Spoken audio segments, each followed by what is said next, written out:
Hi, this is Joseph Williams, son of John Williams, and you are watching the Nerfherder Council.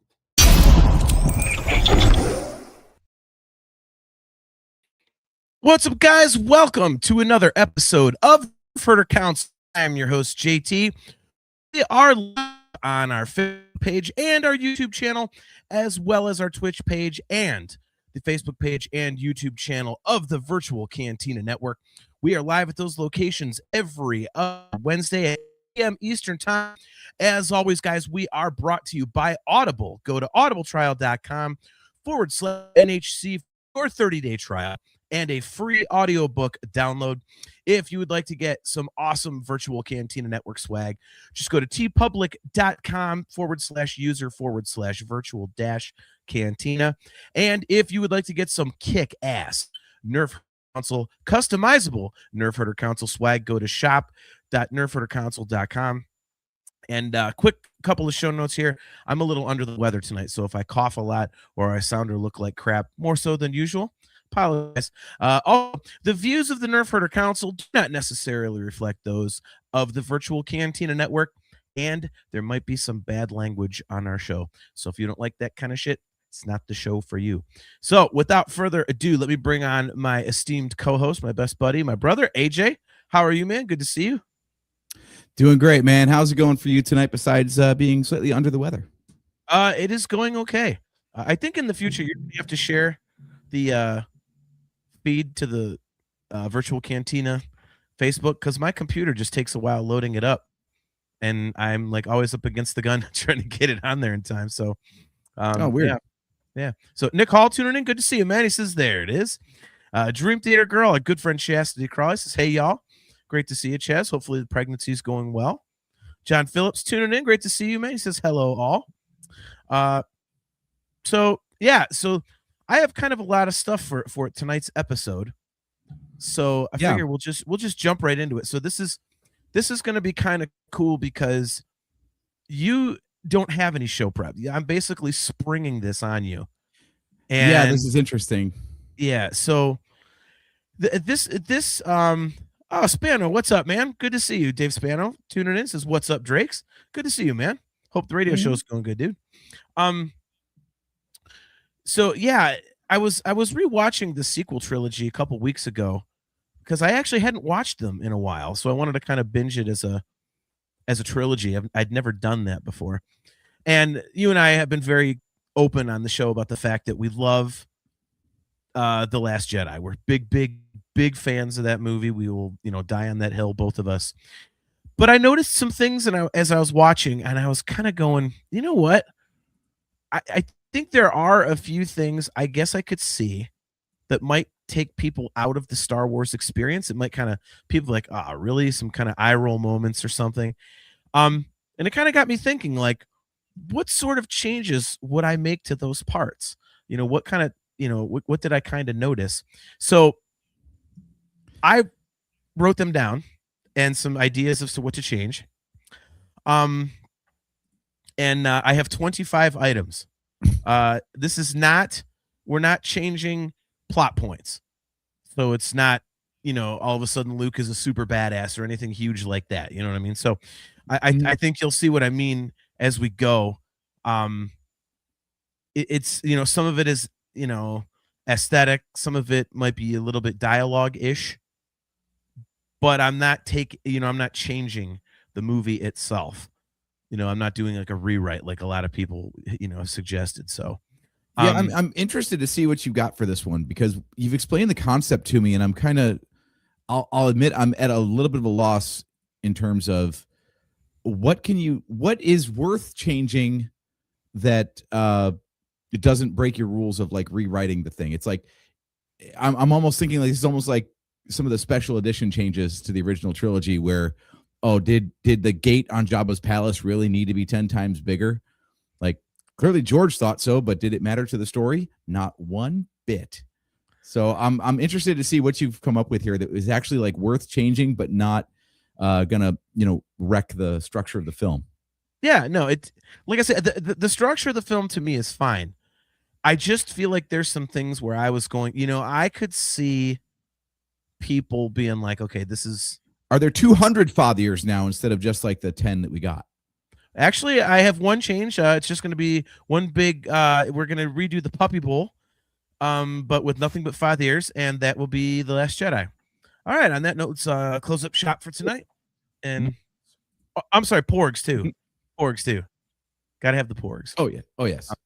So John Phillips says, only thing I would cut is the running around of the Farva. Is that? I think he's talking about the 5 years. I think he's. I don't know why people have problem with the 5 years. I love them. All right, so let's get started here. So I think once I start getting into this, I think you will. I think you'll see what I'm talking about here. So, the first one, and again, I got 25, so we won't belabor any of these too much. The first thing that I think needs a little bit of a change is the quote unquote phone call from Poe to Hux. Yeah. This is going to be kind of a theme throughout several of my suggestions. You can have humor in Star Wars, but I think this was just too current, little too, the mom joke is like, okay, come on, man. Like, it's not for a Star Wars movie, I don't think. Oh, he's kind of pasty, okay, be serious. Like if you want to call him, like have him like drag things out. Be like, you could pretend like, like I can't hear, like, he's a tall red hair, like, he's very imperious looking, something. It just seemed too forced and shoehorned in. It's like it kind of got you out of the Star Wars vibe, because when you're watching the movie and you go, wait, did they just do a mom joke? It's like, okay, you're out of the moment. Yeah. So, and also because I'm half deaf, when I was watching the movie, I always have subtitles on just so I don't miss anything. The subtitles had him calling him Hugs, not Hux. Yeah, that's in there. Okay, well that's okay. Let's add that to the list. So what do you think about that? Is it a big deal to you? Can you see that being something that might get to someone? Like, I mean, yeah, it got to me too. So I will definitely go with you on that one. Okay. I'm like, yeah, okay, he's stalling for time, got it, but what? I don't know what they were thinking on that one. Like, I'm trying to think of something from the original trilogy that was also very like of its time, and I don't think so. I think if anything, like there was real focus on quote like classic dialogue that would be timeless because it was already out of date when the originals came out, and this was very much like. I mean, hell, you might as well have had, I don't know, like a Pokemon reference in there or something. Like, I don't know, I'm trying to think of something that's like very like late 2010s. Yeah. Just be like, well, I mean, and a perfect example of how they did it right was, Poe, get your head out of your cockpit. Like, okay, that sounds Star Warsian. It's not, it's not some like, Twitter reference or something like that. That actually works. It's a little cheesy, but it's in that Star Wars vein. Like you're like, okay, that's Star Wars. A mom joke calling him Hugs, like, oh, kind of pasty, like that's not Star Warsy. You know what I mean? Yeah. Or maybe maybe Poe just sucks at smack talk. I don't know. Yeah, that was what they're trying to get across. Look at this. Like, excuse me, Imperials. Is your refrigerator running? Well, you better go catch it. Exactly, right? So John Phillips says that chat, quote unquote, is a member berry of Solo on the Death Star. See, but again, I think that kind of fit. In a New Hope, it doesn't really take away from anything. You don't go, what, huh? Like he's just awkward. This is like, hey, your mom. Like, okay, but I would say have it be more serious, I guess. So, we'll have to keep account of how many of mine you disagree with. So far, I'm batting 1,000. So, oh yeah. All right. So this one's going to be kind of obvious. Both in my suggestion as well as the ships themselves. This is chronological, by the way, in the movie. Oh, okay. That actually makes it a lot easier to follow. So cool. Yeah. The Resistance bombers. I mean, it's obvious, but make them the hell out of there, right? No, make them fast. I mean, we had TIE bombers before, so I'm okay with I'm okay with having bombers, but it's like you get these dumpy B-wing looking things that are going like a mile an hour against TIE fighters and shit. Of course they're gonna get wiped the fuck out. I mean, what is that? I mean, that was I was in the theater like, wait a minute, like what? How are these things gonna survive anything? Well, I'm So- okay with slow bombers. So I will semi disagree with you on these. Only because I'm a fan of the old 1990s LucasArts like X-Wing and X-Wing versus TIE fighter games. And even up through Battlefront, like when you got ship classes like that, any of the flying games that they put out, the bombers are always the heavies. They're the slow ones. So I'm okay with that, but one, not that slow. Okay, yeah, well, yeah, if we're just going to pick apart the bomber scene, then I do have thoughts. The other problem I have with it is, okay, so every one of the squadron gets wiped out like immediately, like 10, 20 seconds, right?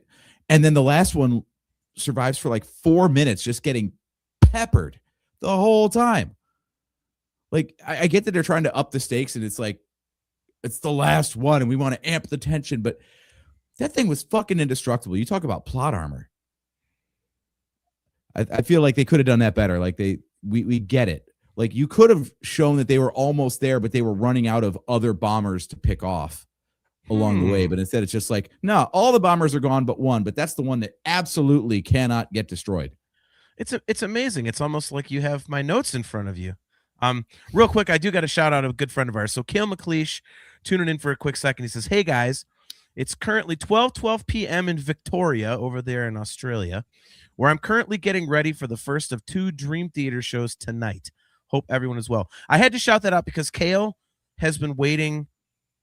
God, oh my God, it's got to be like 10 years or something to see Dream Theater. And they were booked a couple times, but it got canceled for COVID and other reasons.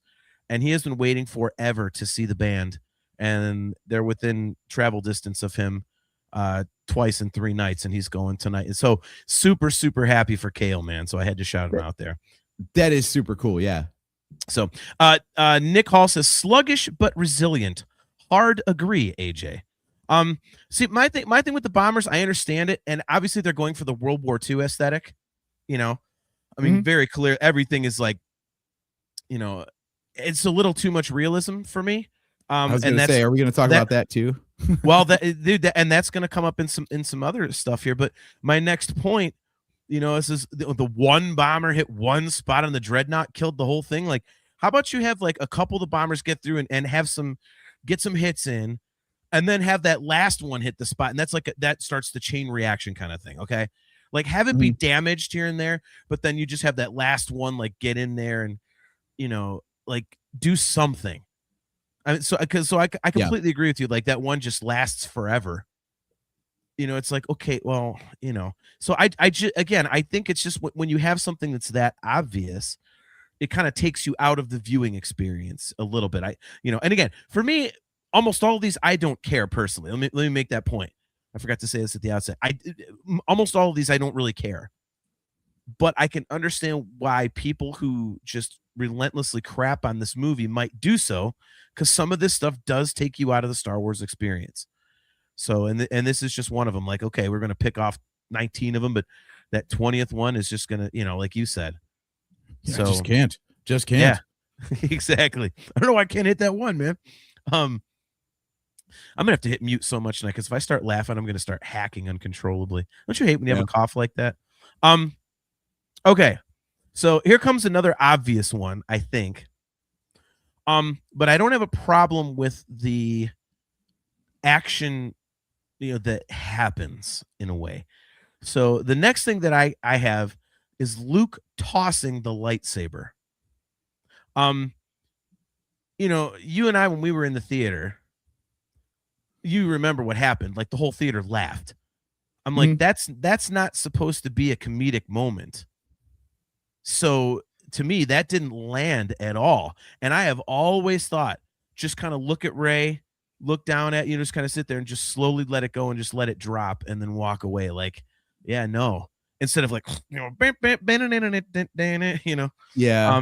It just, it looked too humorous, man. And it's like and I don't think it was supposed to be a humorous thing unless I missed something, but I don't think that was supposed to be a humor moment.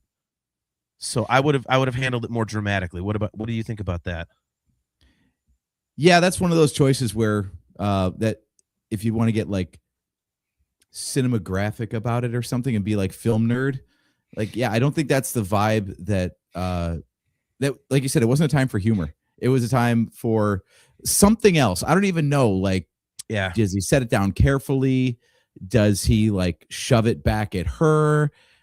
I don't know. But yeah, for him to just sit there and toss it over, dude, first time I saw that, I thought he chucked it over the cliff.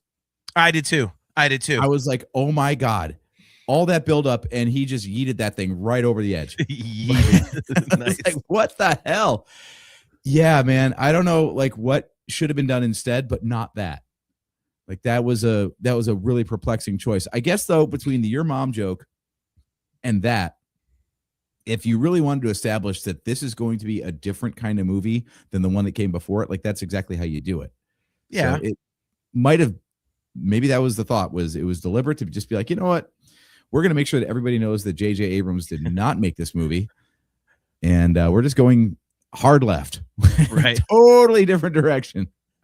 Dave Spano, LOL, he totally yeeted it. Chastity Crowley says, like Harry Potter and the Elder Wand. Yeet. Right. I love that term. Yeah, see, I just think you can get it across that it's going to be like a different kind of movie without doing something like that. You know, again, like everyone's immediate reaction was to laugh. I'm like, I don't think that was the point. And especially as you go on and see where his character's going in the movie, you're like, okay, that really was not a time for humor. You know, where his character was going, though, is interesting because I guess based on where his character was going, he would just toss it away.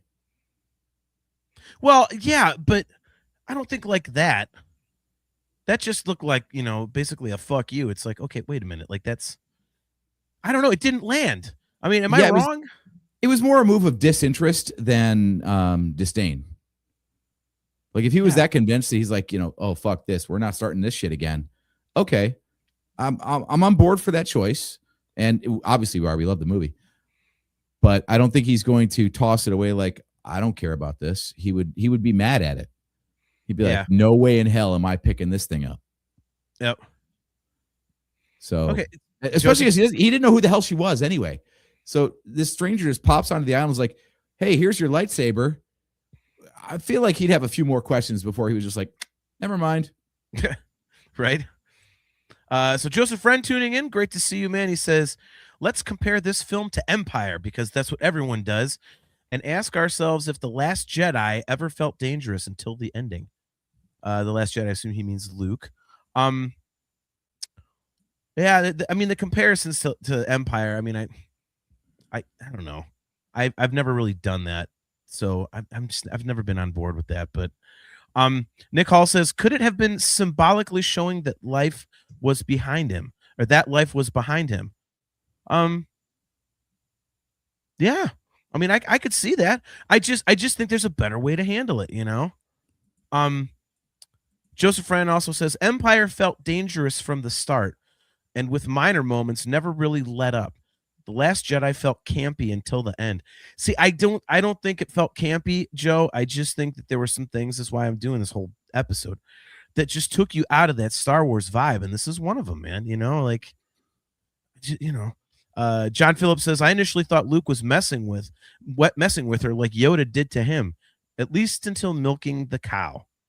We will get to that as well. Yeah, I just think a much more dramatic presentation of that moment would have been better.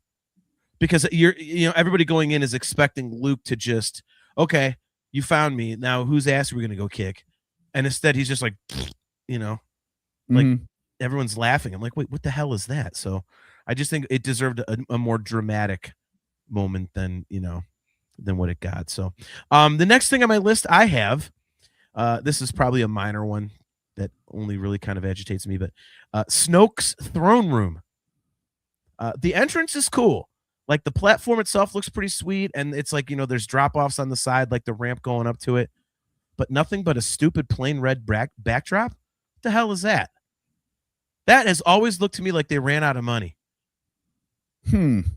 I do not like that at all. It's boring. It's plain. It's like, it's just, it looks unfinished. Okay, that's interesting. I'm going to disagree on this one. Okay. I'm going to disagree. I mean, we've got the marketing materials behind us on the screen and everything. Yeah. It's pretty clear that they were going for a certain look, and it was a striking thing, especially because this movie, otherwise, like the production design is so detailed and just like gorgeous. Like it feels like, like you're seeing this stuff and it looks like it's real stuff, not like it was made of plastic and then painted to look like metal, that kind of thing. It's more like, no, that's like, metal, that's polished aluminum, whatever. So then for them to have, like, you'd expect, to your point, like you'd expect Snoke's throne room to be like the most overdone thing of it all. So to have just like, nah, man, blood red curtain from floor to ceiling.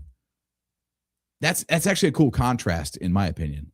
The fact that there's nothing else there, it's like a very pure environment. Now, what I will say is that stupid little TV that he had is bullshit. Like if everything else is going to be overdone to the 10th degree, why does he have this little, like the equivalent of like a 1950s television? Like that dude would have. Because they ran out of money. They have a big giant red ass curtain and a 1950s tube TV. They ran out of fucking money. I told you that. Get on board, man. See, in this case, I'm going to say, like, even in universe, it doesn't make any sense because look at the size of that thing way the hell over there in the corner. And then he's all the way over here on his giant throne. There is no way in fuck he's seeing anything through that little thing over there. Like, I don't know who that was for. He's got the Force, I guess. We just have to explain that away again. He's got the Force. There you go. Yeah, I don't know, dude. Like, for me, it just was like, it just looked plain and boring. It just wasn't cool. Yeah, see, exactly. Nick Hall. Snoke spent the budget on a giant tapestry. We have many tapestries. Little Indiana Jones. Yeah, I don't know. It looked incomplete to me. And I just thought it could be cooler. And I understand that, if you show like this, if the space behind, like outer space behind it and stuff, and like the windows, like, okay, then people are gonna go, oh, that's just the Emperor's throne room. But there's something else you could do.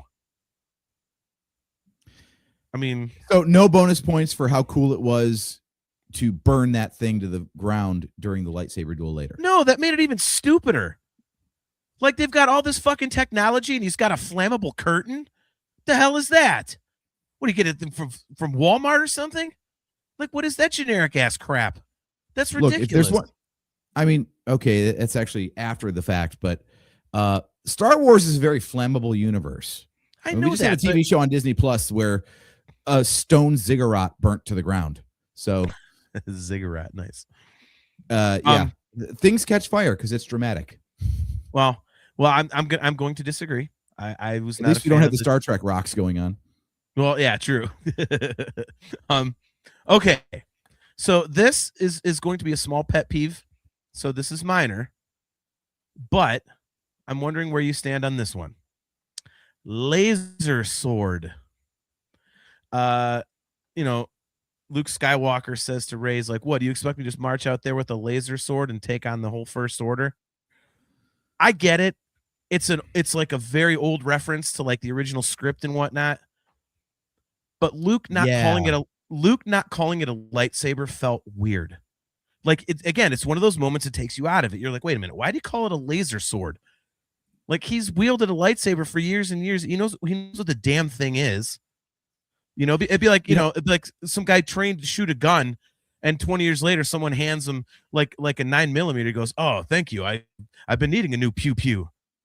Like, okay, all right. I've got a new format for this episode. Then it's going to be me trying to be Rian Johnson. I have a theory on this one. Just agree. Okay, I have a theory on this one because Luke studied the history of the Jedi. He's like, the legacy of the Jedi is failure. Like he has, like, again, disdain for everything. Like he thought that the Jedi were going to be great because Obi-Wan sold him this whole thing on like the Guardians of Peace and Justice in the Galaxy for 1,000 years and whatever. And then in the intervening time since Return of the Jedi, he actually did look into the history of the Jedi. He's like, wow, they kind of sucked, actually. I can't believe they let this happen. So I think the term laser sword is his way of kind of deliberately diminishing it. Like, oh, you think that this thing right here is going to save the universe? Really? Like this stupid thing? It's a laser sword. Like using the wrong terminology is just like a, screw you. It doesn't work. It's a fucking lightsaber. I don't care what he's trying to do. It's a goddamn lightsaber. It's ham-fisted. I don't know. Calling it by the wrong name is a deliberate disrespect on his part, I think. Okay, but it's okay. But when you're sitting in the movie theater, don't you go, why do you call it a laser sword? Yeah, I mean, like you, I know the reference, so that's why I was like, all right, that's an Easter egg. But in the universe, if I had to come up with a rationale, that would be my rationale. Is he's like, yeah, fuck you. This thing is, it's not worth the respect of its proper name. I had a bunch of people who aren't super nerds like you and I ask me, why did he call it a laser sword? So even they knew. They're like, it's a lightsaber.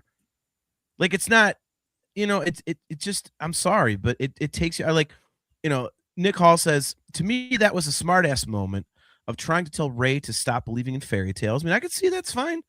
Joseph Friend says, I think it was meant to be rude in 20, whatever year. Said, I think it was meant to be rude, but it's only rude in whatever year it was, not a long time ago in a galaxy far, far away. Yeah.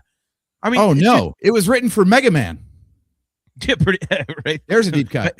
Mega Man 43. Yeah, Mega Man 2 in the year of 20XX. Yeah. Yep. Very good. That was good. That might be our first ever Mega Man reference on the show. I mean, it doesn't affect the dialogue though.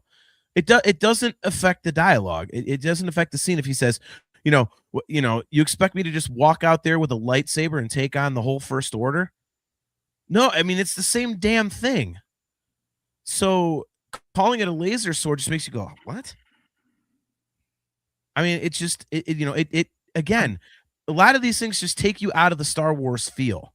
Like I said, I'm going to disagree with it because I'm remembering when Obi-Wan first said lightsaber.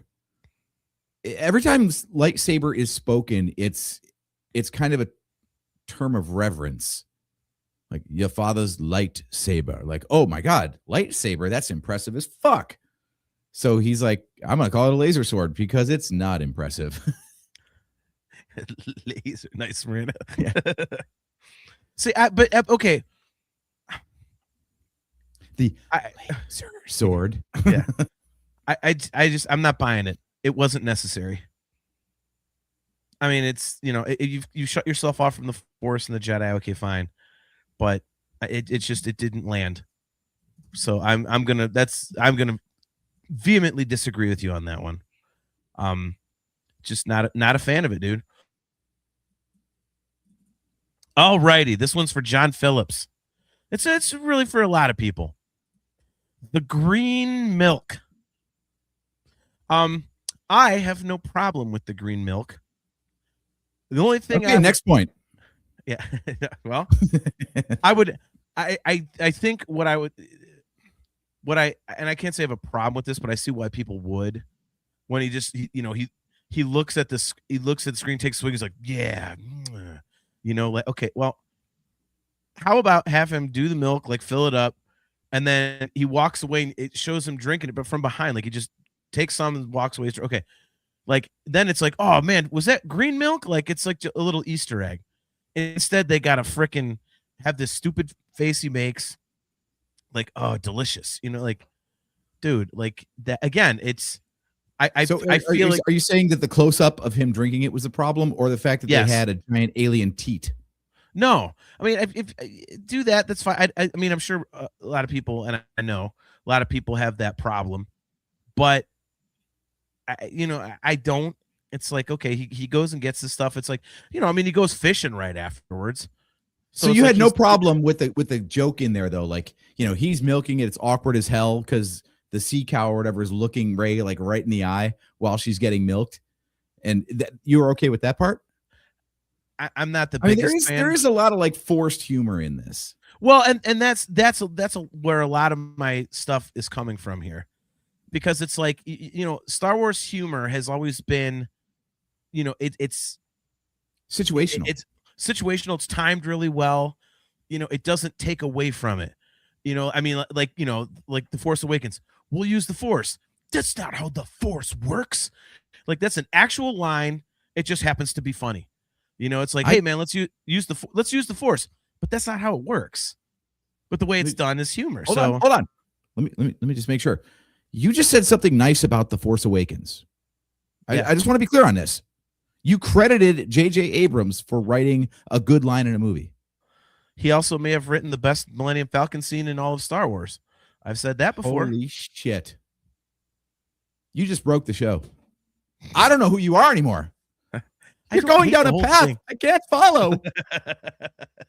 I don't hate the movie. It's just my least favorite. That's all, But yeah, I mean, I don't necessarily like the sea cow looking at Rey, but I think it's just when you draw that much attention to it, it's like, okay, like that annoys, Nick Hall. Game's over, buttholes. Pack it up. Nice. Oh my god. Yeah, it's just too. I don't know. You're like, you don't have to show that. If he's gonna get green milk out of a sea cow and walk away, okay, fine. He's got to get nutrition somewhere. He's he goes fishing. He's taking advantage of what nature he has to take advantage of. Mm-hmm. But to do that, delicious, like it's a chocolate milk commercial. Like, what the hell? Yeah. Joseph Wren, hello, fake tea. What'd you do with the real JT? Nice. All right. More humor. My next one, point number 8. John hates jokes. That's the theme of tonight's episode. Oh, shut up. Ryan Johnson can't write comedy for shit, man.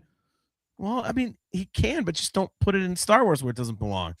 The line that is pretty much nowhere. And you're on board too. The portrayal of Luke and where he's gotten to in this movie is amazing. I love that he's like, it's a natural progression based on what he's learned about the Jedi to where, he's shut himself off from the Force. He's kind of curmudgeonly, whatever. And I think just putting a dumb joke in there right at that particular moment, it kind of killed the vibe a little bit. It's like, and I just don't think that Luke needs any humor in this movie, period.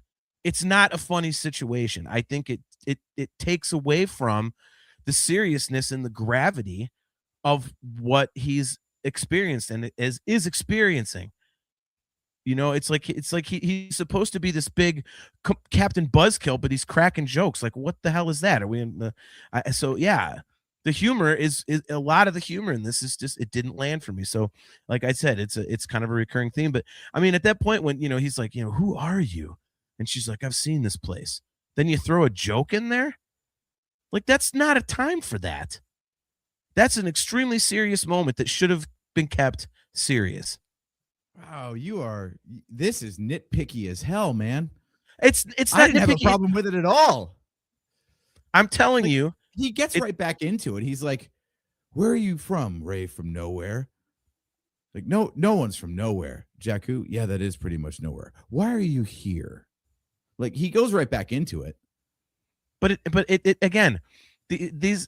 I'm watching this and I can see why people that aren't enjoying the movie are rolling their eyes. Like, what the fuck is that? That's what I'm saying. Like, and I love, like I said, we love the movie, but I notice these things taking us out of the experience. I mean, Empire, Joe, as much as I don't compare it to Empire, like Joe was talking about, Empire was serious all the way through pretty much. You didn't get, Luke and Vader at the end, and cuts his hand up. Let me give you a hand, Luke. I am your father. Like, no, it's like a serious big moment. Like, you don't. Hey, slip on a banana peel here, pal. Like, you don't do that. It doesn't fit. It just doesn't. Yeah, I think I'm sensing a theme here, but I want to hear the rest of your list. So let's move on. Okay. All right. So this is very minor, but I just think like maybe a little change in dialogue. So this is, you want to talk about nitpicky. This one could be considered nitpicky. I've seen your daily routine. You are not busy. Okay. So I'll just jump right into what I'm getting here is Rian Johnson has a certain way that he writes comedy or dialogue in general, and you're not on board with it. So yeah, I mean, yeah, it's not Star Warsy in that it's not this like timeless sort of dialogue the way you would expect from like a Lawrence Kasdan kind of show or something. But that one, again, I didn't have a problem with it. I was like, yeah, she's throwing a little shade at him. Like, dude, you're telling me you can't possibly help me, but I don't see anything going on here that means you couldn't. Well, and again, to me, it's like maybe there's a better way to phrase it. I'm fine with her saying something to that effect. I just think it was maybe the actual line of dialogue, you know. Like I say, that one I get could be considered nitpicky. Again, this was completely visceral for me. I just went through it. I'm watching the movie, and when something happened, I hit pause and took the note. If something just hit me funky, I was like, okay. And that just kind of did. So, but that is minor. So we can move on to one where if you think this is minor, this might be the last Nerfherder Council episode ever. And I think pretty much everyone agrees with me on this one. I am, of course, it's the Star Wars fandom. That's not possible. Yeah. Continue. Oh no. I think everyone pretty much, and I will argue with anybody who actually thinks this is a good idea, because Star Wars itself didn't think it was a good idea because it's only been mentioned here and never again that I'm aware of. Space gas or fuel. Oh, we're running out of fuel. Since the fuck when? That is unnecessary. We have never had, oh, we're running out of gas in Star Wars. Why do we need it now? And they never went back to it because it's dumb. Look, and this is one of those things where it's like adding realism. Okay, but it's just not good. I've either got to agree with you or disagree with you wholeheartedly. Let me give you both cases. I agree with you. It's the slowest car chase in movie history. It's not about the chase. It sounds really stupid, right? Like, oh, we ran out of gas. We can't keep moving through space where inertia is a thing. Like, we know how space works. You just got to get moving and then do nothing and you'll keep moving.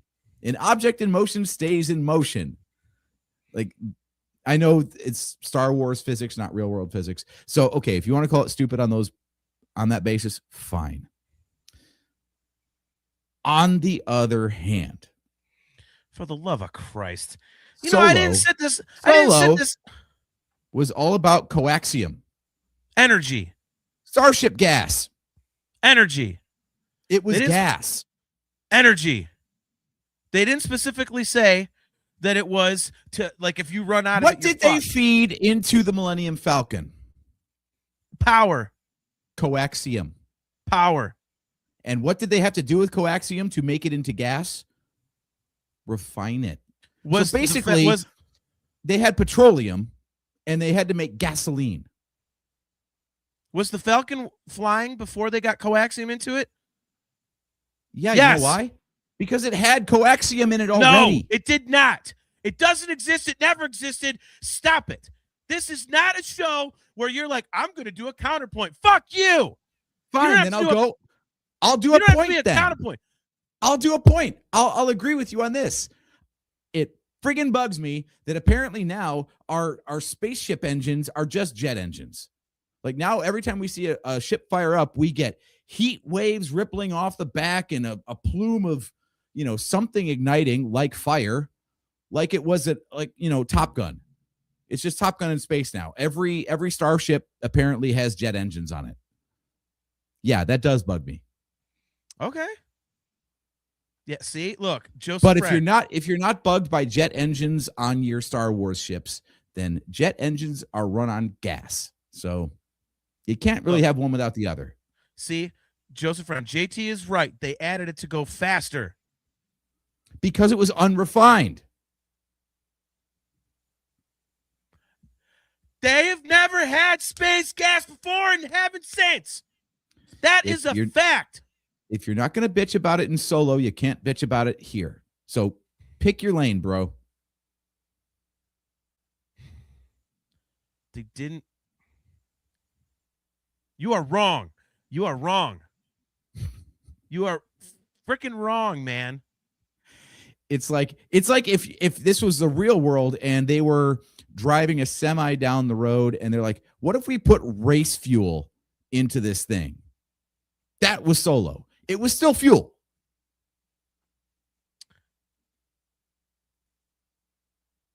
Look, when we were in the theater, we got out of the theater, and you've said this for years.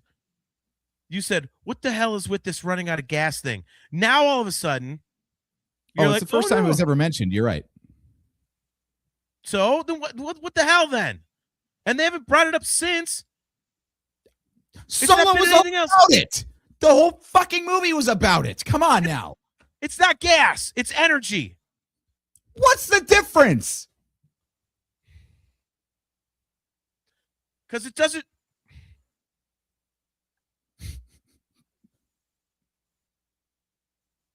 You know, I should just do another Solo show.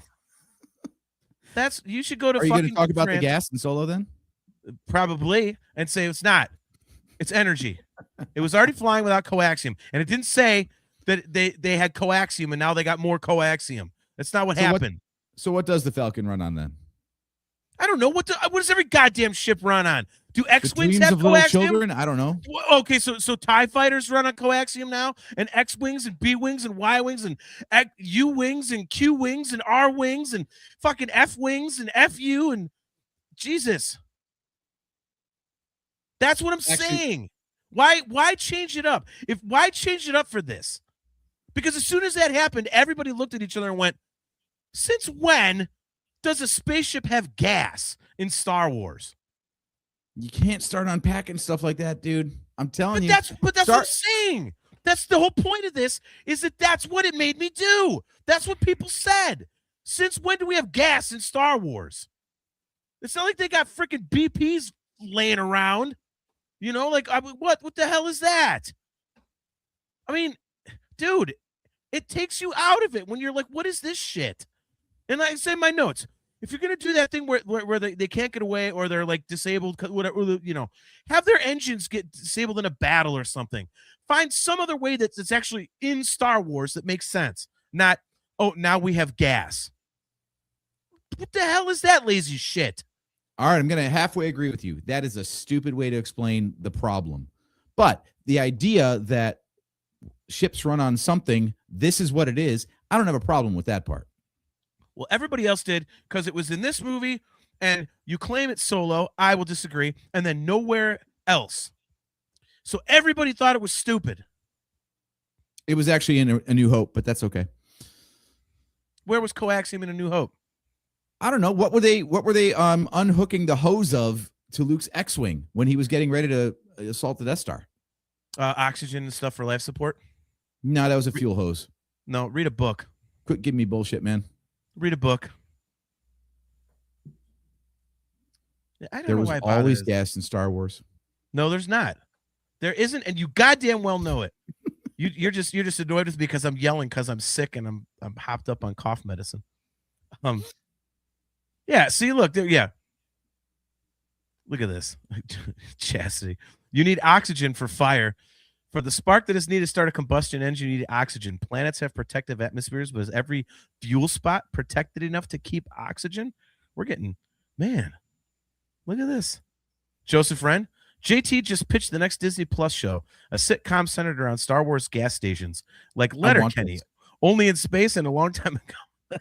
I want this. Can we have space, Shorzy? That would be hilarious. Oh my God. Nick Hall says, thank you, AJ. I was racking my brain. Han talked about fueling up to take Ben and Luke to get Leia. There you go. Life support. I'm sticking to it. I'm not giving up on that. Space gas pissed me off. Okay. Okay, here's one. Come on, smartass. Let's see you explain this one away. You ready? Go ahead. Since you just want to basically piss on all my ideas to have like a conversation. You know, we can't have an episode where we agree on everything. You are aware, even though your outlook is, oh, that's not good listening. Bullshit. If we agree on stuff, it's perfectly fine. I am fair and balanced, okay? I am This is absolutely not- CNN in all this. This is not nice. That was awesome. Very good. Okay. Akbar's death. Do something to acknowledge the guy. I didn't even realize that he had died until that the rebel commander lady with the big nose, like the short curly hair. I don't know what I call her. Yeah, I just remember she has a big nose. I always forget her name. Hopefully that's not rude. I don't mean to be rude. It's just, I have a big nose myself. But yeah, until she was like, yeah, Admiral Akbar and all of our leadership on the bridge, they're gone. I'm like, what? They killed off freaking Akbar? Huh? It was this major ass character, and then it's just okay, see ya. Like, what is that? Okay, so you got to do something, don't they? I mean, fair and balanced. I'm not disagreeing with you on every point. This one we absolutely agree on. I do understand why they had to invent Admiral Holdo and then kill Akbar with just an off-screen mention. Let Akbar do that. Exactly. Let him be the hero. What is the point of inventing a new character when you could be like, and then they have to like build the legend of Admiral Holdo. Like, wait, Battle of Chiron Belt Holdo?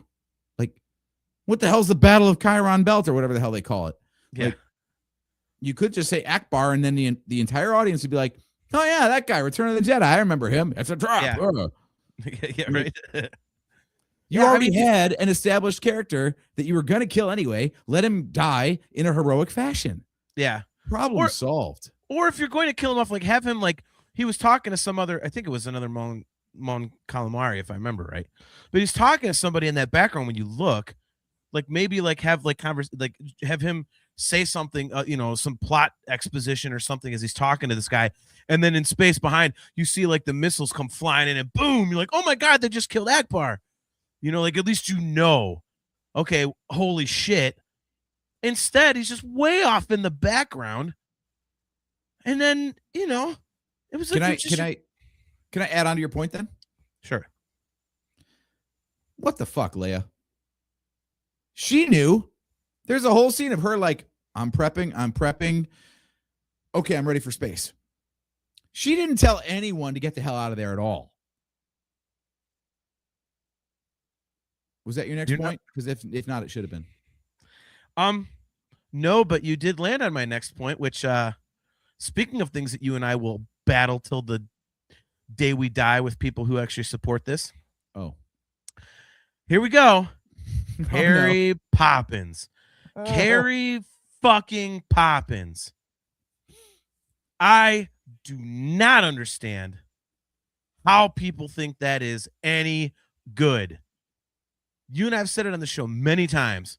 When they showed her hand and it flickered, you and I did the slow turn to each other with that look on her face like, seriously? Like, really, that's what they're going to do? All right, so if we're going to be polishing The Last Jedi, then you have to present an alternate. So how would you change it? Otherwise, we're just bitching about things. I'd ever get blown to fucking smithereens because if I can't have Han Solo, then the Princess Leia fans can't have Princess Leia. There, she's dead. Go away. You're gonna have Holdo anyway. Yeah, fair enough. No. My notes say anything but that. I said, I don't know, have her sense that the bombing is going to happen, go somewhere where she still gets injured, but isn't floating through space and just like flying, like do something. You can show her, I don't mind that they show her being powerful with the Force. I don't mind they show her surviving. But this dumb flying through space crap is like, oh my God, what is that? You couldn't come up with anything better? Yeah, no one's ever been blasted out into space and survived. So any way you did it would have been impressive. You didn't have to make it where she was like, I don't even need atmosphere. Like, Yeah. yeah, maybe she could, like, I don't know, make a force bubble around herself and just be drifting and someone has to go get her or something. Right. But the fact that she was able to save herself but then of course passed into a coma, very handy. And and Ryan Johnson tried to explain it, right? We've seen the interviews like, yeah, it's like it was like instinct. It was just pure instinct. Bullshit. Her eyes were open. She drifted very deliberately in a very majestic pose, a hand to the door and everything. Also, by the way, if they got her in through the door, how did that not evacuate the entire vacuum or the entire atmosphere of the ship out into space when she opened it? It wasn't an airlock. No, an airlock requires two doors. She just floated right up to the one door, and then they opened it, and then she's in the medical bed. Well, I still like when we bitched about this on a past episode, we were talking about, she's like floating through space, but then gets creamed by some of the flying debris. Right? Like it's all regal and everything. And then she's like flying through space all pretty, and they're like clunk.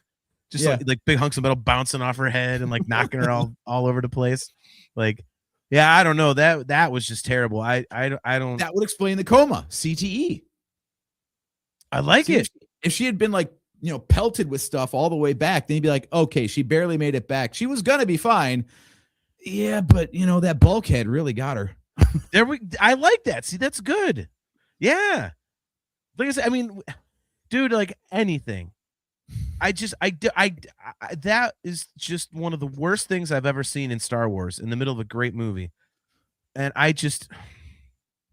oh my God. John Phillips nailed it. Plot-based physics. Yep. There it is. Plot armor and plot-based physics. 100%, man. 100%. The greatest force in the entire galaxy is plot. Joseph Wren, hate it if you want, JT. The only problem with flying through space is they didn't give her the classic blue glow she's known for using in the comics and video games. Nice. Oh my God. Yeah, that's just, that one I think goes without saying. That is just, for people that didn't like the movie and were looking for ammo, there's your ammo. So that was, but, okay. Another humor. Do I get to inject my own throughout, or should we just like wait and see if I have any at the end? No, if you want to throw something in. Okay, because it kind of ties into Carrie Poppins a little bit. But just in general, I don't understand the wardrobe choices. Carrie Fisher herself said she looked like a gas station attendant in Force Awakens. And then in this movie, it's like she's stepping out for a night at the opera on Coruscant. Like, why is she all dolled up with jewelry and her hair's done all pretty and Holdo's wearing a big glamorous dress? And like, these are fucking rebels on the run. And none of this outfit is military or functional. Yeah, like you're scrambling for your friggin' lives. You're like, hold on. I've got to change my outfit. Like, they should look all disheveled and shitty. They're running for their lives. And you're like, they look like Amidala in episode 1. I never, ever thought about that. They made her look all like dumpy and tactical in Force Awakens. And then I get that she dressed up for, I don't know, reasons at the end of that movie.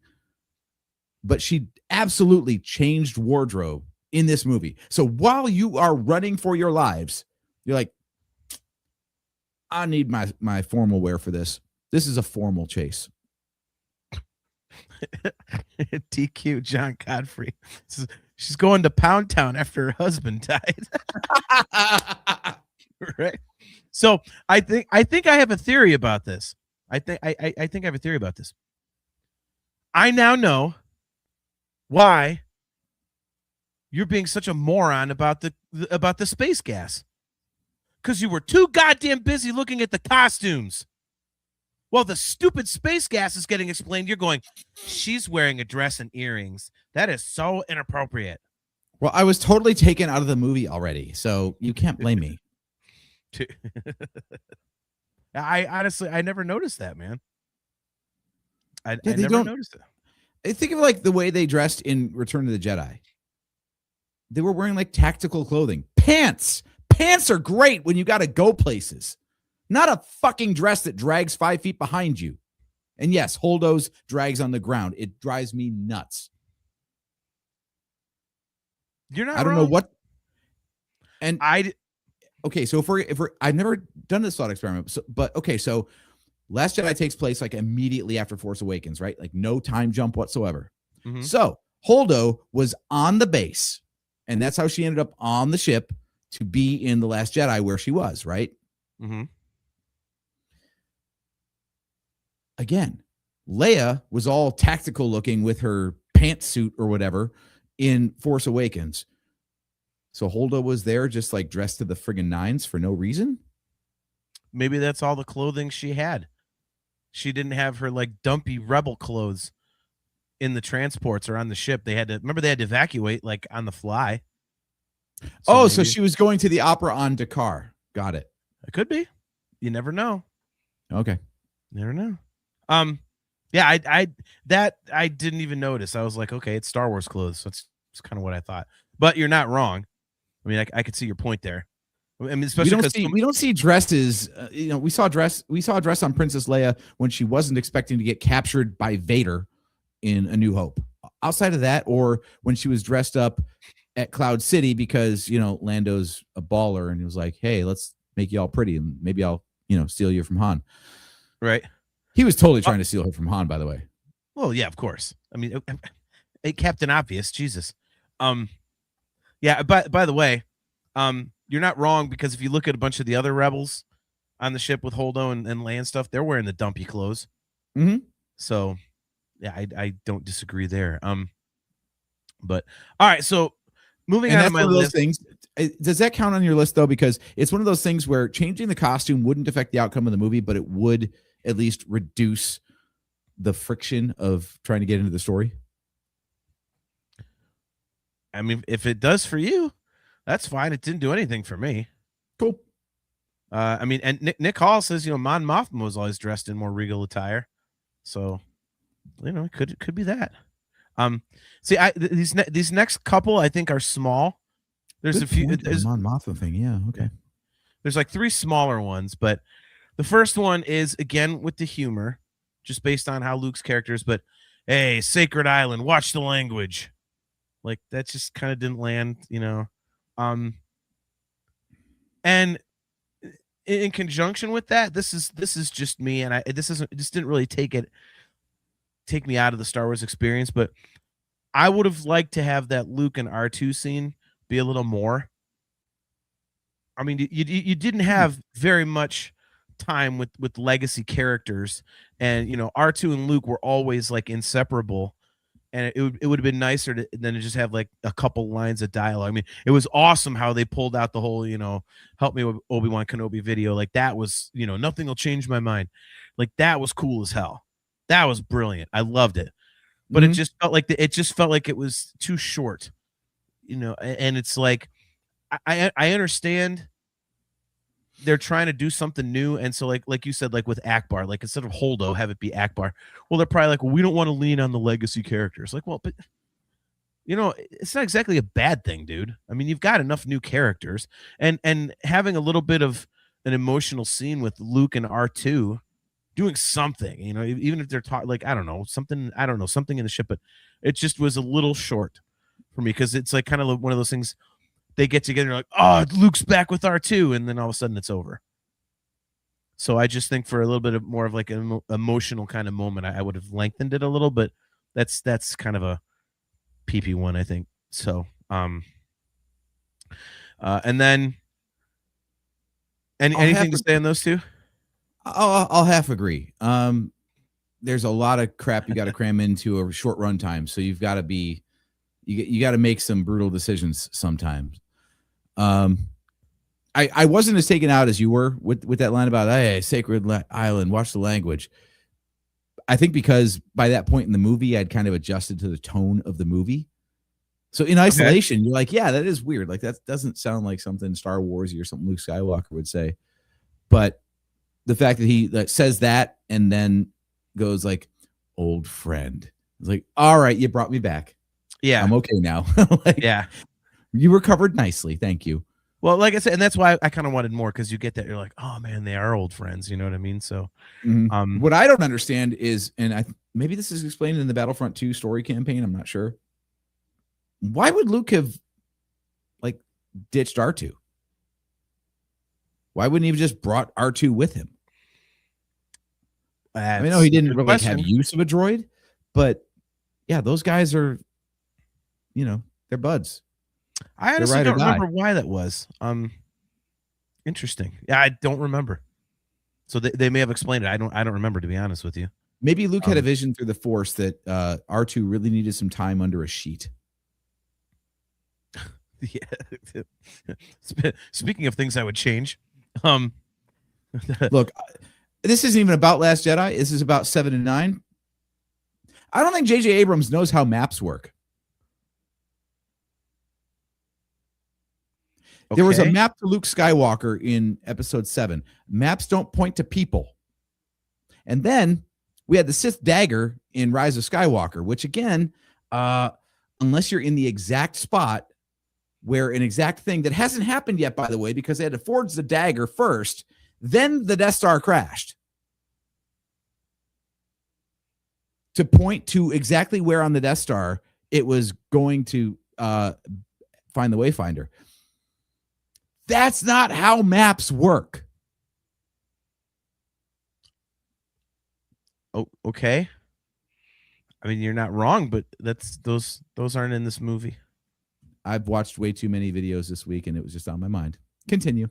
Okay, we'll see. Now you can do an episode about this sort of stuff, and I'll react to your points. Every movie, actually, but yeah. Well, there you go. There you go. And you know what? I'll even do you a solid. I won't come in with the attitude of, well, I'm going to make a counterpoint just to have a counterpoint. No.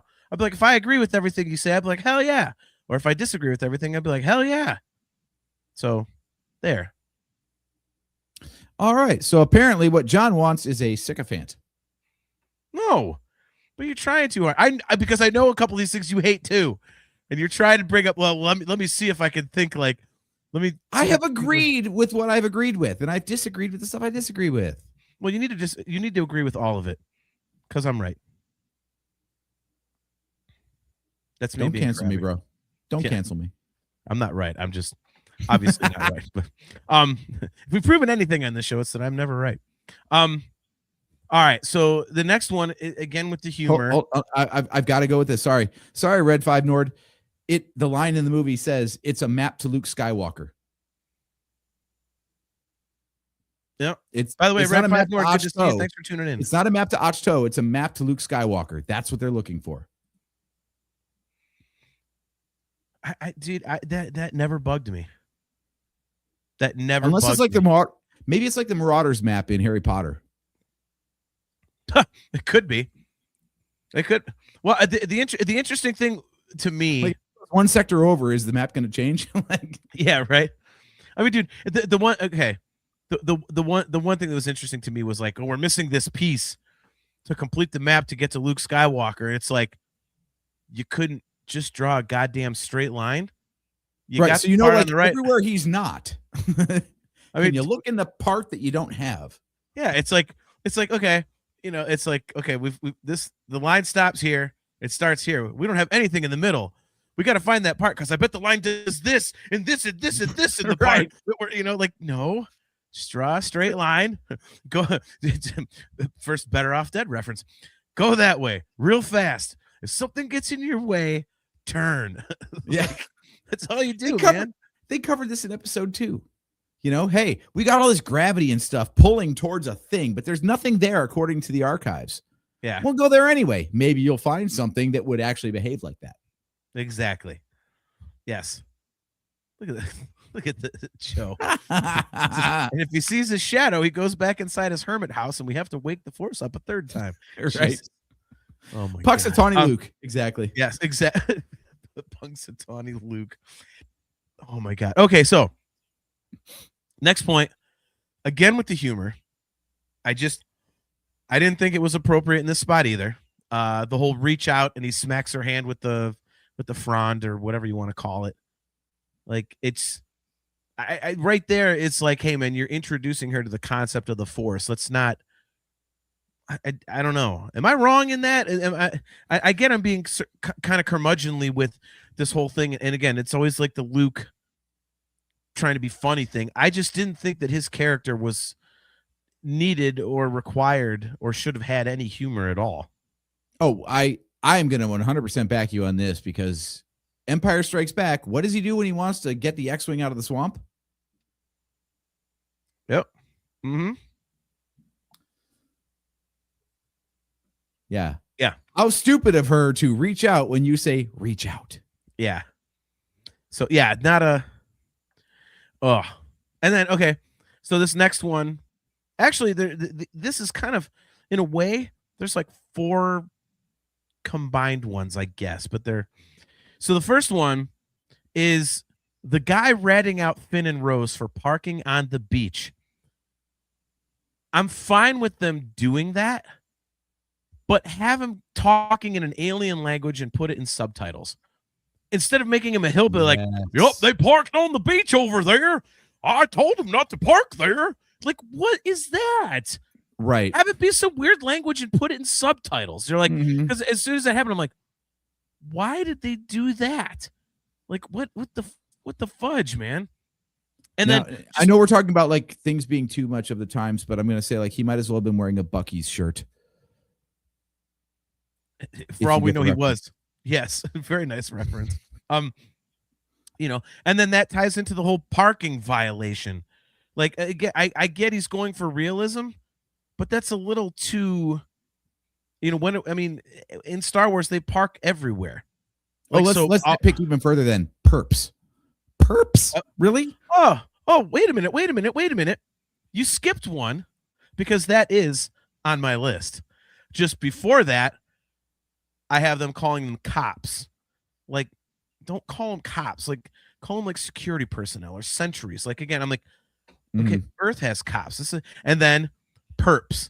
That was my very next one. So I'm glad you said that. Stick with the perps. Like, what are we on, an episode of Cops or some shit? Like stop. Like, again, it's like it takes you out of the Star Wars vibe. You know what I mean? Like, and I mean, it's just like, come on, man. Like, again, I'm fine with the whole thing. Like, you know, they had the police force, whatever you want to call it, like dressed. You could tell they're kind of like police officers. Like, so okay, fine, whatever. You know, but to use the exact language is like, what the Nick Hall, Camino 5-0. Nice. Chastity Crawley. Every place needs a hillbilly. Said he is the HOA hillbilly Karen. Nice. Oh my god. Yeah, that whole thing, like, stick with the perps and there's cops and the whole, just not. I mean, am I wrong in any of that? Do you disagree with any of those? No. Yeah, there's a lot of problems with Canto Bight in general. Not the fact that plot line exists, by the way. Everyone wants to say, like, it didn't amount to anything. Like, that's the whole point. Like, Yoda said, failure is the best teacher. Not in those exact words, but I was totally cool with Canto Bight as a storyline, but a lot of the things they portrayed on Canto Bight were just, come on now. Well, yeah, I mean, I don't have a problem with it per se, because you're trying to find this guy that, like, can help you do all this crazy stuff you need to do. So, okay, like, and you end up finding DJ instead. Fine, but you know, I don't know. I didn't have a problem with it. I mean, it's Star Wars. We've had cantinas before. We've had like seedy underworld type things and all that. Like, I don't have a problem with it. So, all right. So this next one is interesting. I'm wondering where you stand on this one. The dark side cave thing. I don't know if that was the best idea. Only because, like, you know, he's clearly trying to stay away from legacy stuff, but having this like weird dark side cave where weird shit happens that you're like, what the hell is that? I mean, because that's really like the only thing people ever complain about in Empire is, you know, the whole Luke and Vader and whatever, like in the dark side thing on Dagobah. So he brings that back, but makes it even weirder. I'm like, well, like, I mean, if you're gonna do it, make it like not confusing this time. Do something where it's like, okay, you know what he's doing, or why she's, it was just kind of like, wait, what? I'm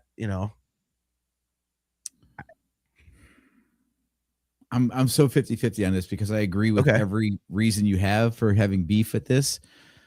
But if we're gonna accept it in Empire, we got to accept it here too. I can see that. And I understand the philosophy, powerful dark, powerful light. Like, yeah. It's like it's the whole balance thing. I understand that completely. If you want to hide, yeah, you've got to have both. Yeah. That's why Yoda picked Dagobah. So I get that. That does actually track. But the vision and everything was definitely strange.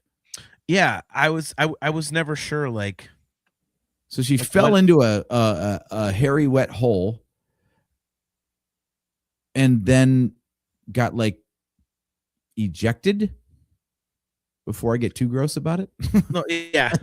Well, no, I mean, it's like, I guess it's like everything comes back to her. It's like it starts and ends with her, I guess, is the, like she snaps her fingers and it goes around and comes back and all that kind of stuff. And, she wants to see her parents, but it's, a vision of her. It's like, what the hell? Like I said, I don't mind the concept. It's just, make something that's not confusing, I suppose, is, I don't know. All right, so I have 5 left. And I actually don't have, in fact, I won't tell you where I stop because it'll be that'll probably be a topic of conversation in and of itself. So the next one I have is using the word page turners when Yoda is talking to Luke. Page turners, they were not. It's a little too modern, I think, kind of like the mom joke. I think that's a very minor one. Travis Mitchell tuning in, by the way. Good to see you, man. He says, how's it going, guys? Good to see you, Travis.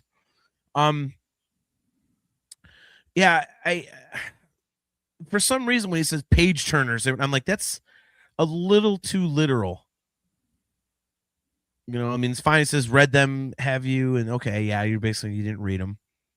But I mean, did that do anything? Did that get you like saying page turners? Again, this is one of my nitpicky ones. I'll fully admit that. I'm going to call nitpicky on this one. It's not a way that we've heard Yoda speak before, but it wasn't as bad as the your mom joke. I feel like that's the litmus test. Is it above or below the your mom joke? Yeah, I don't know. Boring they were. I mean, Yoda talking smack about ancient Jedi, anything is already going to be a little bit tough. So, yeah, I mean, if he does, I get it. But, I mean, even that's kind of interesting because if he's like saying, yeah, we don't need those dumb old books, like, let's move past this stuff. Then he immediately is like, lost Ben we have, lose Rey we must not. So he's still doing the same damn thing. We need a Jedi. We got to have a Jedi to go kick some ass. Like, well, isn't that the whole problem? Like, but I mean, that's a whole nother thing. That one didn't necessarily bother me because, it's not wrong, but, and it may come back later, to be like, yeah, here's why we need her type of a thing. But, yeah, I get that's a little nitpicky. And just for me, I'm like page turners like that. But, so this one also, this is more of a question because for me, it looked a little weird and I can understand why they did it. I just don't know if it's necessary. This falls in with the whole too much realism thing, I guess. I don't know where I stand on this. Arcing laser blasts. Like when, the First Order shooting at the main cruiser and stuff, and it's like the blasts are arcing through space. It's not just like a straight shot. I looked at him like, what? I never noticed that. Yeah, I'm like, okay, well, that's technically okay. No, it's not technically okay. I mean, not even in real space and not in Star Wars. You've never seen that before. Yeah, and so I was like, I don't know how I feel about this. Like, I guess I can understand they're saying it's like technically the way it would look is it, kind of like a sniper Why would they bullet. do Like that? I don't know. There's no reason to arc your shot in space. There's nothing between you that means you don't get to shoot in a straight line. Okay, so I'm not wrong by noticing that and thinking it's a little weird. No, I thought that was maybe some sort of like lens distortion effect. Because I remember what you're looking at, and I thought like, I don't know, like were they trying to, like I said, indicate like it was like a wide angle lens can have like a bend or a distortion to it. So maybe they were trying to kind of indicate that it was so far apart that if it was shot with a real camera, it would curve on the image. But no, that's dumb.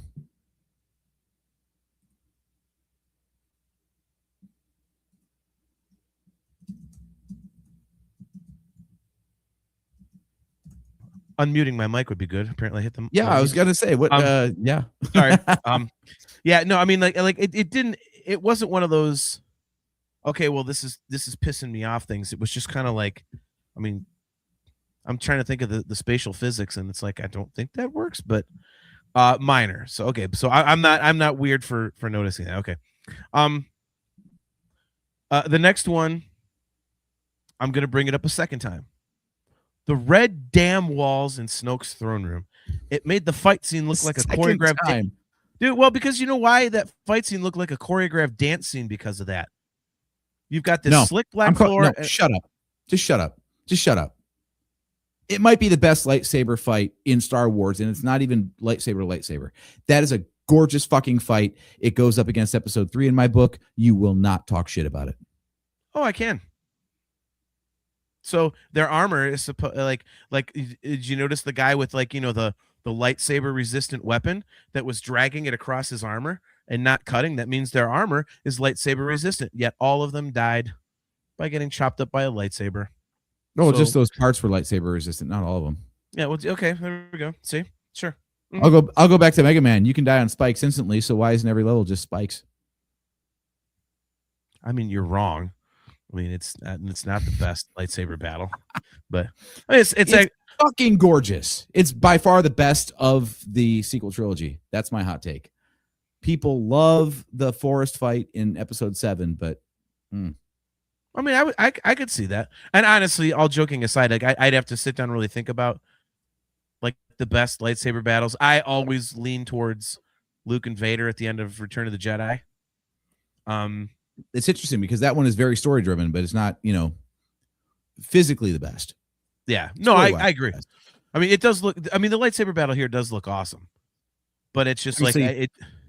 In the Pantheon, we got Darth Maul, Qui-Gon, and Obi-Wan. That might be goated. If not, then it's Anakin and Obi-Wan in Episode 3. But in terms of sequels, I think this is the top one. Yeah, Anakin and Obi-Wan in Episode 3 is pretty awesome. Do you put it over Duel of the Fates, though? Oh, God, that's a tough one. Yeah, see? Now we're really off track. That's a tough one. Anyway, this fight was beautiful. Just beautiful. Okay. I'm not disagreeing that. I disagreeing with that. I'm saying that the stupid red walls made it look like ballet. It would have been cooler with a more rough look in the background. I was not a fan of, like, again, I don't like that plain red wall. I don't. It just completely takes me out of the space vibe for a quick second. It's nothing huge. It just, again, it looked like it was unfinished. Hey, they can do red worse. Look at Episode 9. Wait a minute. Where? The Final Order.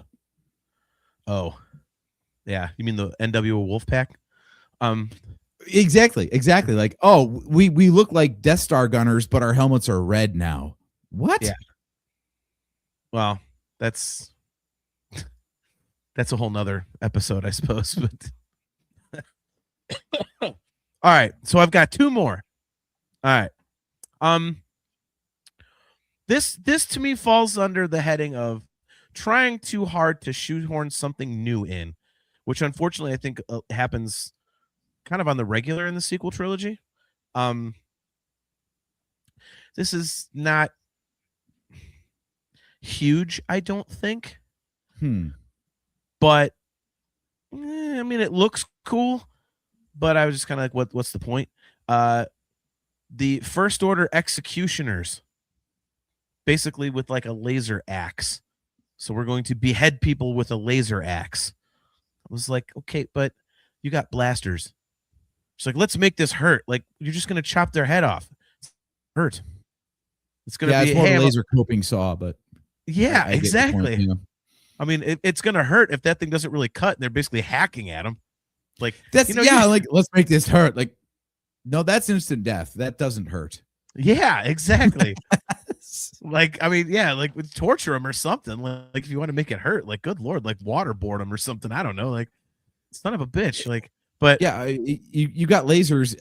Maybe like, Goldfinger them. Yeah, exactly. Exactly. Start from the bottom and cut up. Yes, exactly. Or Terrifier. I was just about to say Terrifier. Thank you. Yeah, I mean, it's I don't think you get past Lucasfilm though. No, just a guess. Yeah. See, John Phillips, he says that would have been a good use of the Knights of Ren. Yeah, exactly. I mean, like I said, it's not a big deal, but again, every once in a while, it just kind of felt like, hey, we have to do new shit. Well, no, you really don't. Like, you could just have them, like, you just smoke them. Like, okay, boom, you shot them. The firing squad. Like, I mean, am I being too nitpicky on that one too? Because I mean, it is kind of cool, but I mean, it's also kind of pointless. I'm with you on that. Like, I can't think of a reason why they would take the time to be like, hold on, we've got them, right? All right, keep them here. We're gonna go call these guys. They're gonna come over with a different weapon. It's gonna be wicked awesome. Don't worry. Yeah, it's cool. Exactly. Yeah, I don't know. I was not a fan, but I mean, it's not a big deal. Like I say, some of these are minor, some of these are okay. So I think we've got a theme here. We have a legit theme. Here's what I'm hearing, and we've said this before on the show. Episode 8, great movie, right? Mm-hmm.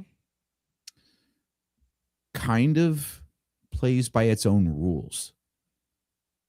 Like, it doesn't play nice in the sandbox. It doesn't work well as a bridge movie from 7 to 9. Like, I still don't know what 9 ever could have been based on where 8 left off. Like, it was a very head-scratching thing. Like, wait a minute. So the entire galaxy is run by this group. We've got 20 people on this ship, though. 20 people going to take over the galaxy.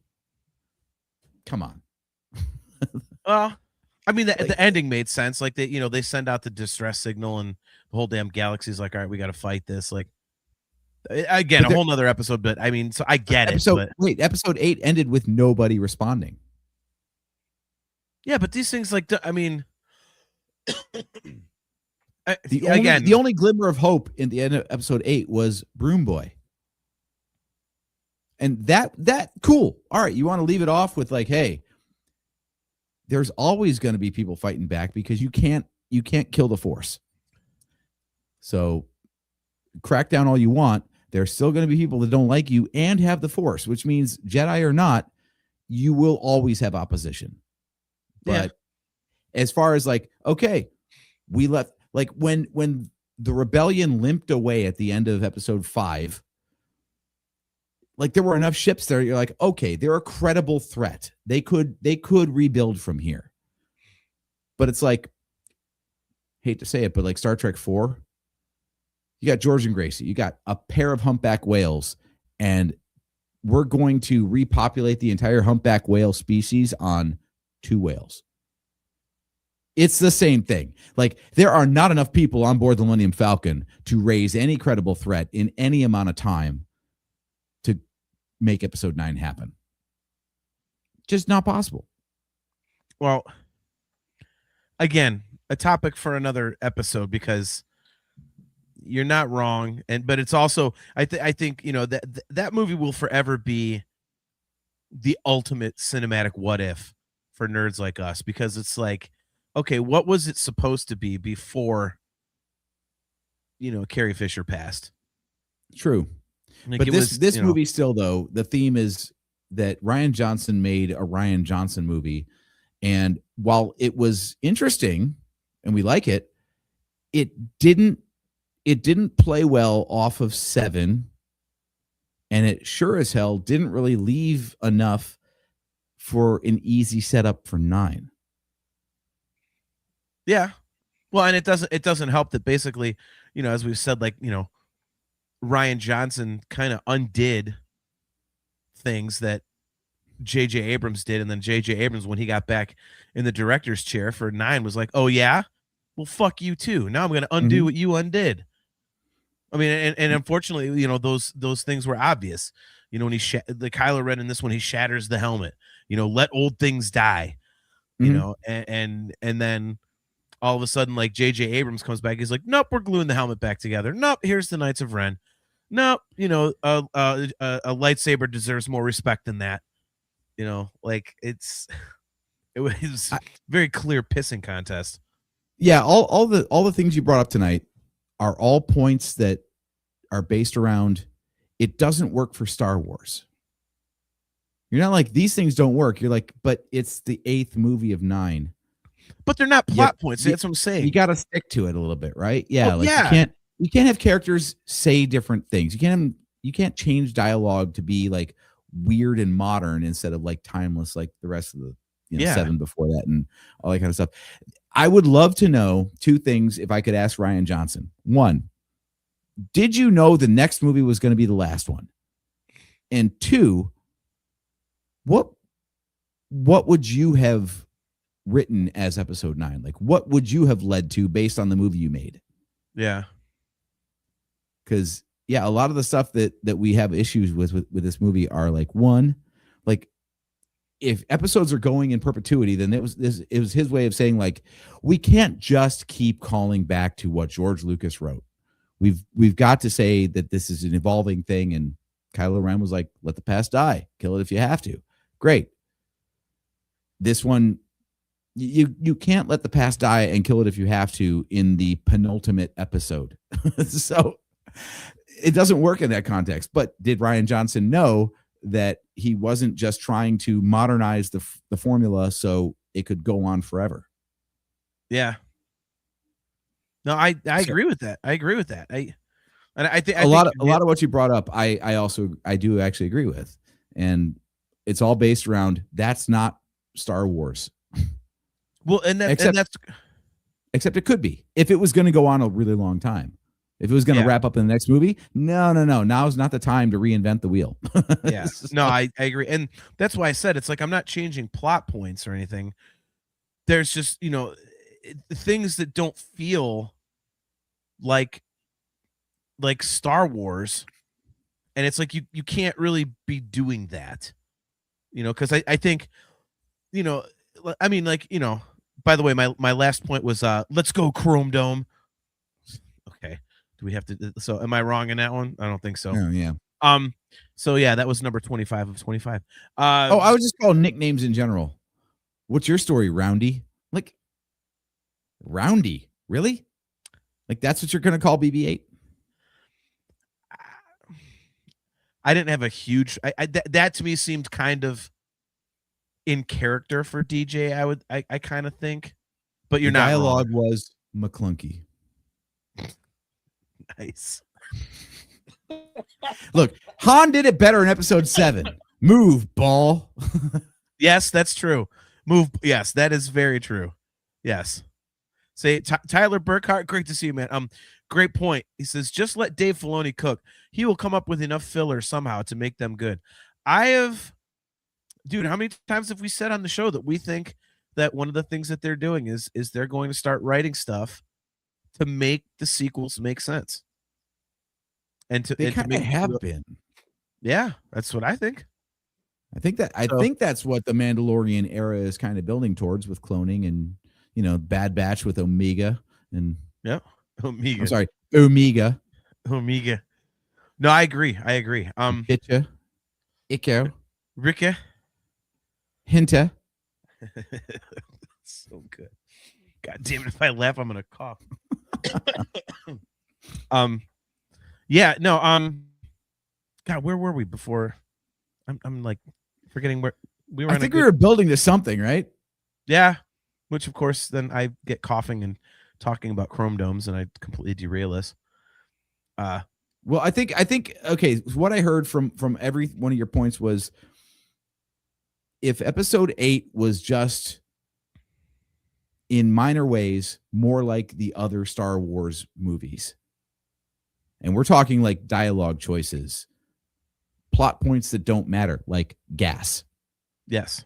Like, you want to have a chase through space? Fine, no problem. But give it a different reason other than, boy, we should have filled up a while back, shouldn't we? I told you not to put $5 in. Right. Like, yeah, no, that's 100% right. I mean, I think, people, like I say, think about the main complaint that people talk about. One of the, or at least one of the main, Carrie Poppins, right? People that are not fans of the movie say Carrie Poppins is stupid. Notice they do not say Leia being strong with the Force, that strong with the Force, is stupid. No, it's the presentation of it. Mm-hmm. It's and that's where I was kind of going, was like, because as I said, I love the movie. You love the movie. But I do notice things that take you out of that Star Wars vibe. I mean, the guy with the Southern accent, like I told them not park on that there beach. It's like, okay, if you're sitting there in a Star Wars movie, even as a big fan, and you're going, what the hell was that, for a quick second, it takes you out of it. And also the humor, I just felt that this movie had so many awesome and heavy plot points that the humor was misplaced. And I don't think it would be a case of like kind of like what Temple of Doom was to Indiana Jones, where like we went dark and we did another dark thing and another dark thing and another dark thing. All of a sudden it's too dark. I don't think taking out a mom joke or Chrome Dome or, that's pretty much nowhere. If you take out those couple second little things, I don't think all of a sudden you're going to get, like The Exorcist. You know what I mean? Mm-hmm. You're not. So yeah, I think it's the difference between cutting the tension. A well-placed joke can cut the tension versus undermining the drama. And that is perfectly phrased, because I think it does. And I think the presentation of Luke in this movie, I mean, for example, if you notice, my points stop at Chrome Dome. I have nothing for the rest of the movie that I would change. So nothing on Crate. No, I think it's fine. Yeah, I just, it's like I said, like the Luke character alone, like, that's not a joking thing. That is like a huge thing, especially like you said, it doesn't feel like Star Wars. It's a huge thing in the Star Wars universe to say Luke Skywalker has shut himself off from the Force. Like, the ultimate good guy, the ultimate Jedi, is saying, piss off to the Force. You don't handle that with, like yakety sacks and, one-liners. Like, you just absolutely don't. And yeah, I mean, so I don't know. Yeah. So, all right. So we got some chats. So I will let you do the chats for a second because I got a cough, and then we will close up shop here. So yeah. So we've had a couple good ones here. Travis Mitchell, great take here. Minor tweak. When Rose is about to ram into Finn, she hears a voice telling her, grabbing her medal. When Finn says she could have killed him, she says, someone said it'd be okay. He asks who, reveal Luke. I like this kind of idea that it wasn't just Luke projecting himself, but also to other people as well. It'd be a cool thing. It'd be like, yeah, calling back to the laser sword statement that you don't like. Yeah, he's like, yeah, my lightsaber is not going to do anything in this, but I do have other ways. Yeah, like, that would be really cool. It also, that if I had to pick something that made no damn sense. So let me get this straight. You wanted to save Finn, so your solution for saving Finn was to T-bone the shit out of him. Yeah. Like, what? Talk about plot armor. Like, no one should have survived that. But they both did. They were fine. And she stayed conscious just long enough to kiss him for unknown reasons and then pass out. Like that was a bit weird. And yeah, if it was revealed that like Luke like gave her the idea, like, hey, if you do this, it's going to be fine. Trust me. Cool. I can kind of get on board with that.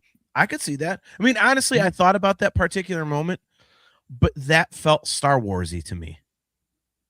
Like, okay, you're not going to survive it. The crashing part, the kissing part, yeah, all of it. I was like, that is a little bit of that Star Wars camp. That it's like stormtroopers missing from 3 feet away. We know they're not going to miss, and that crash, we know they're not supposed to survive, but they do. You know, I mean, the problem I have with the crash is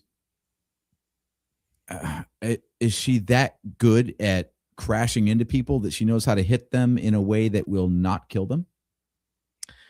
Again, to me, it was. See, I don't want you to die, so I'm going to hit you. What? Well, dude, again, like, I mean, I'm not disagreeing with you.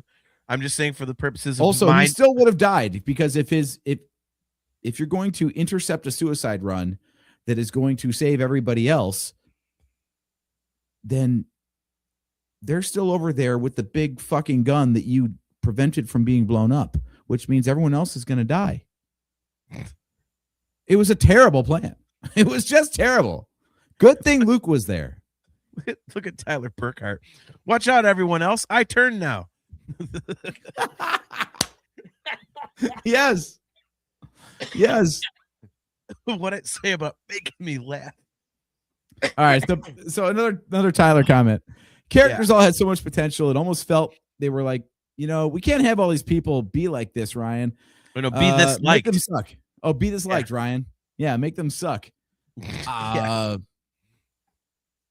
I got to push back on that one. I don't think the character sucked. Yeah. I don't think Rian Johnson's mission was to take the sequel trilogy characters and make them terrible. Yeah. I just think it's like, again, some non-Star Wars-y feeling stuff. Mm-hmm. But I could see what you're saying, Tyler, because I know a lot of people like, there's obviously that friggin' backlash on Rose for some stupid reason. Just her introduction was stupid. If I had my own list of nitpicks, again, she shocks Finn because he was trying to leave. I'm sorry. Is everyone prisoners? Like, if you want to bail, you're allowed to bail, as far as I know. Oh, no, she's like, I lost my sister, so, everyone's going to act like a hero or else. So, Well, yeah, that's not exactly voluntary then, is it? Yeah. So, all right. Well, why don't we bail out, man? I'm about to have a major coughing fit here. So before I do that on air, and let's jump out. But thank you guys for tuning in to another episode of the Nerfherder Council. Let me see what is our next show date? It would be the 25th. So yeah, it would be Wednesday the 25th at 8 p.m. So it'll be the day before my 50th birthday. So there we go. That'll be fun. Congratulations. You confirmed that you are older than Star Wars. That's okay. Only by a few months. That's all right. So so we'll figure out a topic, but yeah, it's going to be Wednesday, February 25th at 8 p.m. Eastern time. We'll be at all of our fine locations once again. We are on our YouTube channel. We're on the Virtual Cantina Network's YouTube channel. Both of our Facebook pages, mine and AJ's personal pages, and also the Nerfherder Council Twitch page. So yeah, wait, Tyler says, you guys haven't come up in forever. Good to catch him. Oh, well, geez, Tyler, we're on every other week. I mean, come on, Tyler. If we haven't come up, that's on you, man. It's on you, man. Well, what you have to do is you have to subscribe to us on YouTube and hit the notification bell so you're notified when we go live. That was what I was going to say next. See, that's why we're good co-hosts together, because we finish each other's sentences or start ones the other one would forget. So yeah, if you guys others sandwiches. No, there's usually not much left when I'm around. Yeah, so if you guys are watching on YouTube, don't forget to click the like button, click the subscribe button and hit the notification bell so that you are notified every time we go live. Tyler says, blame Facebook. Well, we are bad at posting on Facebook, so I'll have to make sure to do that. But yeah, so as always, guys, we are brought to you by Audible. Go to audibletrial.com/NHC for your 30-day trial and a free audiobook download. I'm once again going to recommend Project Hail Mary. I just finished reading the actual book a couple days ago, and I started the audiobook, and I absolutely love that story. The movie's coming out March 20th, I want to say, and it is a kick-ass story. So you can get that for free on audiobook if you go to audibletrial.com/NHC. Other than that, we will see you guys back here on Wednesday, February 25th at 8 p.m. Eastern time for what may be a birthday episode for me. So I'll think of something cool that I feel like talking about. And yeah, anything else, AJ, before we dump out of here? Yeah, quick cross promotion. Actually, I actually showed up on somebody else's podcast, which will be out sometime around our next episode.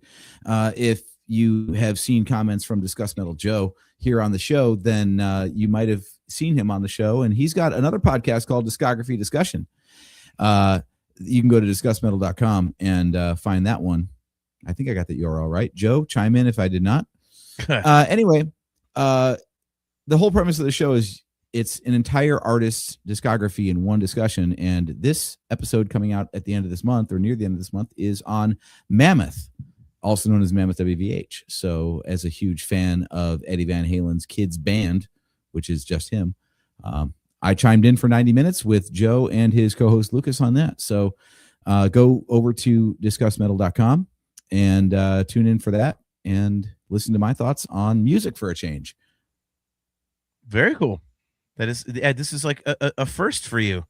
Normally you're on like other, I was on Mocktails from the Cantina last night. So I did an audio podcast version. So that'll be coming out.